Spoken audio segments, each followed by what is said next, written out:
Francisco I da França, de 1494 a 1547, foi um dos monarcas mais emblemáticos da Europa renascentista. Rei da França de 1515 até sua morte em 1547, seu reinado foi marcado por intensa rivalidade com Carlos V, Sacro Imperador Romano, sob expansão territorial, conflitos com a Itália, clientelismo cultural e mudanças políticas e religiosas que transformaram o continente.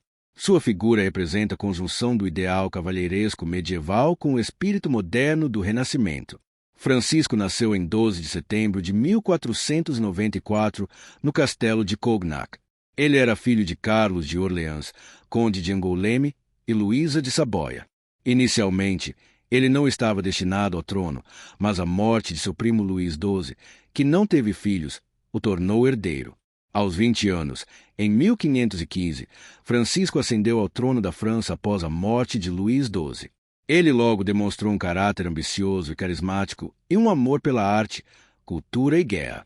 Uma de suas primeiras ações como rei foi continuar a política expansionista na Itália, um cenário importante para as aspirações francesas desde o reinado de Carlos VIII.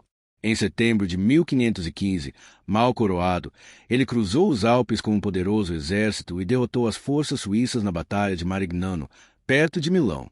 Essa vitória lhe permitiu tomar o Ducado de Milão e consolidar sua posição como uma figura dominante no norte da Itália.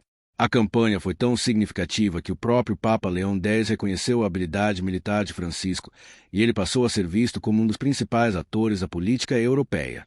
No entanto, o domínio na Itália não permaneceu incontestado.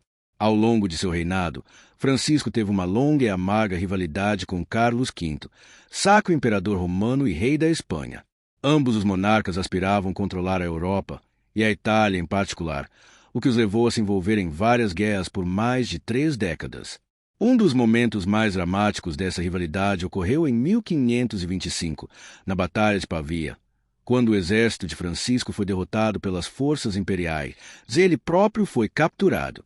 Ele foi levado para Madrid como prisioneiro. De lá, assinou o Tratado de Madrid em 1526, no qual renunciou às suas reivindicações à Itália e cedeu o Ducado da Borgonha a Carlos V. No entanto, após sua libertação, Francisco se recusou a cumprir o acordo, alegando que havia sido forçado a assiná-lo. Essa traição reacendeu a guerra e consolidou a inimizade entre os dois monarcas. Durante seu reinado, Francisco tentou primeiramente combater o poder de Carlos V por meio de alianças estratégicas. Em um movimento ousado para a época, ele estabeleceu uma aliança com o Império Otomano, liderado por Solimão, o Magnífico, um inimigo de Carlos V. Essa colaboração em comum entre um monarca cristão e um sultão muçulmano escandalizou a Europa, mas foi eficaz para enfraquecer o imperador. Francisco também manteve uma relação diplomática com Henrique VIII da Inglaterra, embora essa aliança fosse volátil e frequentemente oportunista. Além de sua política externa e militar, Francisco é lembrado primeiramente como o grande patrono do Renascimento francês. Fascinado por arte, literatura e ciência, ele atraiu inúmeros artistas e intelectuais para sua corte. Uma de suas maiores realizações culturais foi convidar Leonardo da Vinci para a França em 1516, onde o gênio italiano passou os últimos anos de sua vida. Francisco adquiriu várias de suas obras, incluindo a famosa Mona Lisa, que ainda hoje é preservada no Museu do Louvre. Durante seu reinado, o castelo de Chambord foi construído como uma vitrine do esplendor renascentista. O castelo de Fontainebleau foi remodelado para se tornar um dos centros culturais mais importantes da Europa. Francisco também fundou o College de França em 1530, uma instituição acadêmica independente do clero, dedicada ao estudo das humanidades e ciências, que existe até hoje. No âmbito religioso, Francisco inicialmente manteve uma posição ambígua em relação à reforma protestante iniciada por Martinho Lutero em 1517. Embora se apresente-se como defensor da fé católica, também inicialmente protegeu humanistas e pensadores reformistas, como Erasmo de Roterdã e Guilherme Boudet.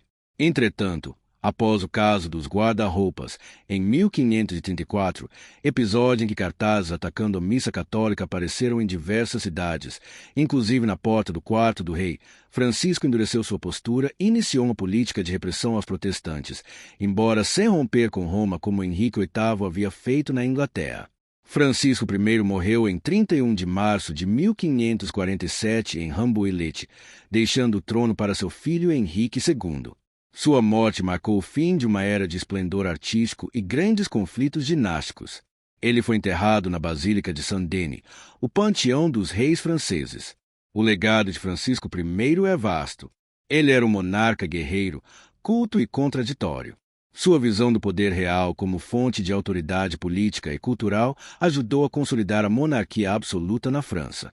Ele promoveu as artes e a educação como ferramentas de prestígio e controle, enquanto navegava em um mundo dividido pela religião, pelo imperialismo e por novas descobertas. Francisco I não foi apenas o primeiro rei verdadeiramente renascentista da França, mas também um símbolo de uma Europa em transição. Entre a Idade Média e a modernidade, entre a fé e a razão, entre a espada e a pena. Se você quiser conhecer outras histórias interessantes, pode seguir meu canal no YouTube Frank Fernandes História.